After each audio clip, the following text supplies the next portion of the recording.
Music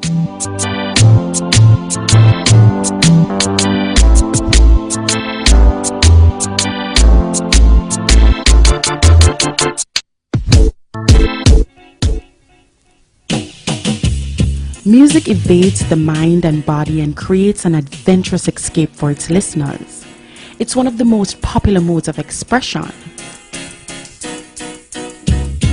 For some, it's more than just an expression, it's a lifestyle, while to others, it is the most accessible form of therapy.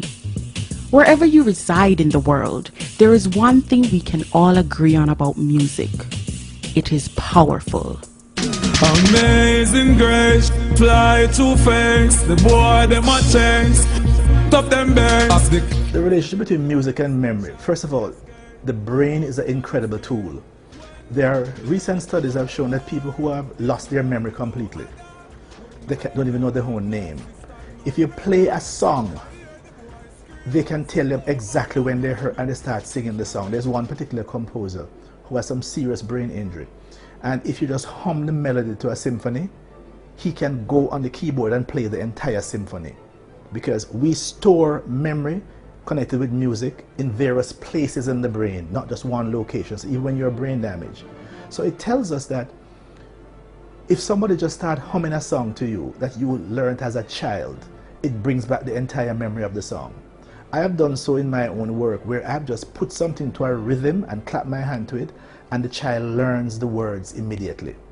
Why is it that every Jamaican child knows the lyrics to every song ever recorded?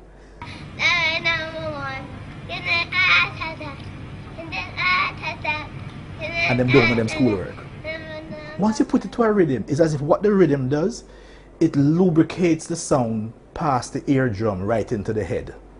So yes, the music aids melodic music, rhythmic music, music that you find enjoyable.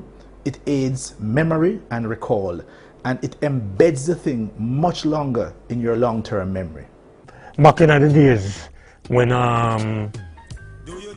they used to have karate movie, you know, and when the movie over, I see people come out and start, you know.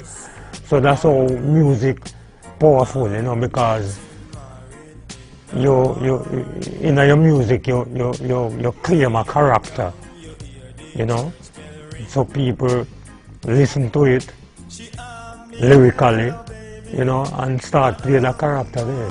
The music don't influence you to the violent stuff. It's we want to do violent stuff. It's entertainment, and people should take it as entertainment only. That's what it is. It's entertainment. It's just music. Dancehall music, it cannot be blamed wholly and solely for crime and violence in the society, but it contributes, and everything of it contributing factors. At least street fire near me. Anyway, you hear me? And the one teacher, me boss me gun them anyway you dismiss her. In front of the officer, bullet that on them over. So clearly, yes, the music, the rhythm, it shapes you emotionally, then it predisposes you to listen, and ultimately it predisposes you to behave. The role for me that I have found that dancehall plays is less related to actual behavior and more related to a kind of symbolic ideology, symbolic practice. So I haven't been able to, and I haven't conducted a study in that way that would say cause and effect. But what I have found based on my research, based on my discussions with individuals who are immersed in dancehall culture or, you know, immersed partially or otherwise, is that the dance hall for them is a place of catharsis. They go and enjoy themselves, release tensions, have fun, and then they go home.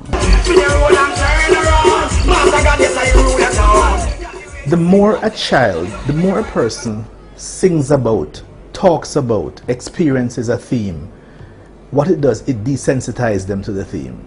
So if you sing about killing, it is easier for you to kill somebody, because you have just dehumanized them. I heard about a situation where a young man who again was charged with, you know, murder, young man, young teen, he was shocked when his behavior caused the other person's death, because I never know what I did. I feel someone else get up back afterwards, because they were playing just what they see on the music video, right? So the same thing about the sexually explicit behavior taking place in the classrooms now, in the schools. The more children talk about these themes, sing about these themes, and more so, they see that adults approve of these themes. It means it gives them license to practice these themes. I haven't really met anyone who actually goes out of their way then to practice what is preached in dancehall because the dancehall said so. What I've met are individuals whose lives are lives that are circumscribed by violence, whether by choice or otherwise, and they also happen to be fans of dancehall, supporters of dancehall, practitioners of dancehall. But in terms of the chicken and egg story, dancehall causes them to be this way. I cannot make any conclusions in that direction. Dancehall music emerged in the mid-1980s with raunchy lyrics and vivacious rhythms that attracted a massive audience. This genre of music was derived from reggae music, which at the time was an avenue for social commentary on issues such as politics.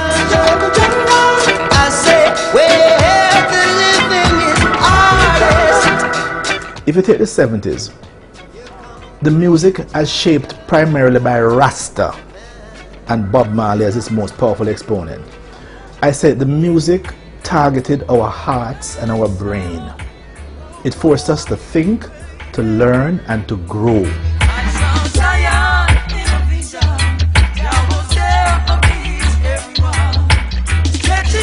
But dancehall took on a different focus, and as such, the content of the music has been reflected in fashion and lifestyles with forceful lyrics that focus on violence and sexuality, seemingly the most recurring themes in the music. Dancehall was first known more for its sexual explicitness, and you know, when Yellowman came out and started talking about his different things, I don't know, he has a song, we were listening to it in a class recently, "My cocky did a hurt me," and he goes into all these discussions, and you have all these songs that were very explicit, and so he was labeled in a particular way as being sexually raw and vulgar, and then other artists from the 80s onwards have brought that forward, balancing it, I suppose, with a lot of the discussions about violence. But sex has been a very important part of dancehall, but not just dancehall, you know, but of Jamaican music. If you hear my song them back in the days, it's not slap music. You understand? Even when I do a song name, who are the teacher for the class? Sex educational class, you know? And people back in the days, them did itchy about how the word, the lyric, you know? And them time the people used to flaws my music as slackness, but it never slack, because me used to just talk about, me used to sing about, and even though me still sing about man and woman, but me not sing it like how me used to sing it back in the 80s. When we made the shift from the 80s and the 90s to dancehall, the focus of the music was no longer brain and heart, but genitals and feet. Huh? Look at the dominant theme. The purpose, as opposed to the 70s compared to the 80s and 90s, move from the heart and the head, the brain, genital music, feet music. So it's about rhythm, the dance, it's about genital behavior. People them right now where we did have, like Barry Salmon and them man there, Charlie Chaplin, Josie and them man there, them there was dancehall time. No one a dancehall time, a mad time. The volume of violence and sexuality in these lyrics often attracts the attention of concerned citizens who are becoming increasingly uncomfortable with what they deem to be slackness in dancehall music. These concerns have been numerous, leading one to believe unwholesome lyrics in dancehall is a new trend. But experts say it has been the case for years. Slackness bust long time. You understand? I know the young people them now just a bust it. It bust long time. So for act like say at them just a bring certain things and I put it on the young people them. Nothing no go so. Sex has been a very important part of dancehall, but not just dancehall, you know, but of Jamaican music as well, because the other genres of music before dancehall also had their very sexually explicit themes, but they were not as popular and as prominent. You have slow R&B American songs where if these people listen to where some of them slow singer they are sing, say, then dancehall coming like church. Make we check country and western music. That is a favorite of all Jamaica. I mean, me personally, in my house, me have Marty Robbins. Me grew up come see that, and Jim Reeves and all them people there. And if we listen, let's take for instance Marty Robbins. If we listen to a Marty Robbins sing, Marty Robbins have an album with something like 10 or 12 tracks, where him die in all of the song them, and him not only die of natural cause, him die of gunshot. If your mother says rob a bank, would you? If the media tells you to skip school, would you do it? What if the music says shoot a man? Would you do it? Are you influenced by the dancehall music to act violently? No. I mean, no. Over the years, dancehall music has sparked many debates, most of which surrounds the negative content of the music and its implications for the society. The debates on dancehall music are increasing daily. One popular theory is that dancehall lyrics are fueling the social ills and intolerable behavior, especially among teenagers. Two of the dominant themes in dancehall music. One is destructive sexual behavior, and the other is wanton violence. And if we notice the extent to which our young people who gravitate to these songs almost use it as a soundtrack to their lives. I don't believe that what I'm seeing, for example, on videos, little porno videos made with use of a cell phone is as related to dancehall, though, as it is to the availability of sexually explicit pornographic material to our young people on the internet, you know, the cable television that is really very accessible now. When I was going to high school, we were listening to King Yellow Man. We didn't make videos of ourselves. We didn't take photographs of ourselves. We were, you know, reading Hustler magazine and Playboy magazine that somebody would sneak into the school and we hide and read it. Now there is a lot more available. The technology has increased exponentially as the years have passed, and the young people are buying into it. So dancehall has been around since I was going to high school, and people were listening to it, listening to all the sexually explicit themes. What has changed in this era is not the amount of sex talk in dancehall. It's the availability of images, availability of digital technology that our young people can plug into and see, as far as I'm concerned, a little too much. Many of the parents who bring their boys especially to me, who are not performing in school, who are getting into bad company, who are involved in all kind of destructive and violent behavior, one of the things that the parent report is that these boys incessantly and consistently surround themselves with the music of certain artists. And it's typically the music that is most destructive, the most violent.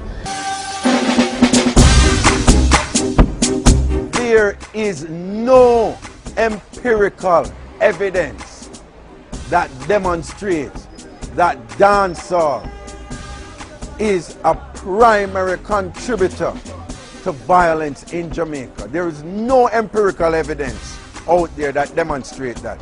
This is just primarily the opinion of people, okay?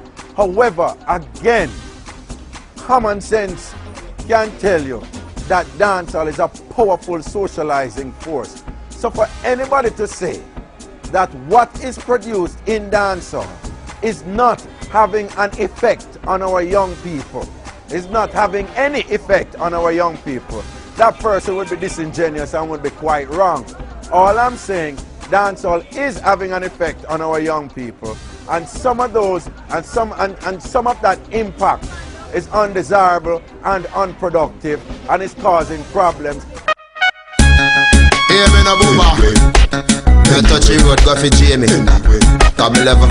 My music influences people to the point where it just entertains them and it amuses them. You know what I mean? That is the purpose of a Vibes Cartel music. Because Vibes Cartel music is like, it is something from the people, for the people, and it is about the people. You know what I mean?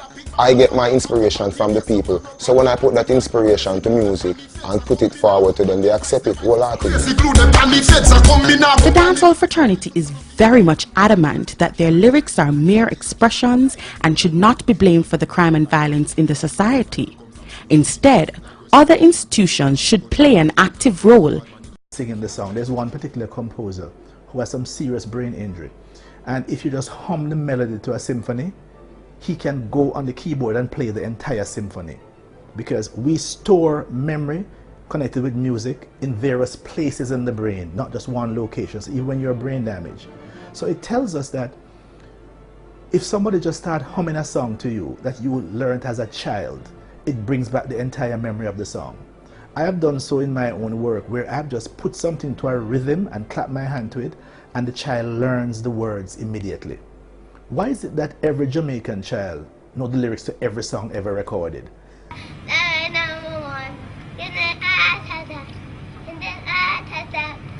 And them don't know them schoolwork. Once you put it to a rhythm, it's as if what the rhythm does, it lubricates the sound past the eardrum right into the head. So yes, the music aids melodic music, rhythmic music, music that you find enjoyable. It aids memory and recall, and it embeds the thing much longer in your long-term memory.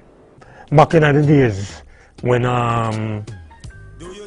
they used to have karate movie, you know, and when the movie over, I see people come out and start, you know. So that's how music powerful, you know, because in your music you claim a character, you know. So people listen to it lyrically, you know, and start playing a character. Form of therapy. Wherever you reside in the world, there is one thing we can all agree on about music. It is powerful. Amazing grace, fly too fast, the boy them a chase, top them bangs. The relationship between music and memory. First of all, the brain is an incredible tool. There are recent studies have shown that people who have lost their memory completely, they don't even know their own name.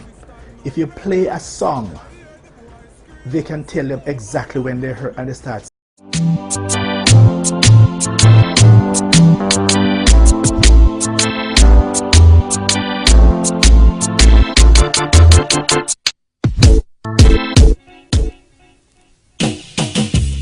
Music evades the mind and body and creates an adventurous escape for its listeners.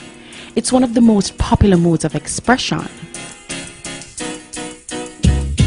For some, it's more than just an expression, it's a lifestyle, while to others, it is the most accessible